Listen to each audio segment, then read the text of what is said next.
गीतसाराय गीततत्त्वाय गीतगोत्राय धीमहि गूढगुल्फाय गन्धमत्ताय गोजयप्रदाय धीमहि गुणातीताय गुणाधीशाय गुणप्रविष्टाय धीमहि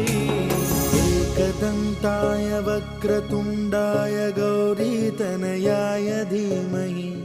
गजेशानाय भालचन्द्राय श्रीगणेशाय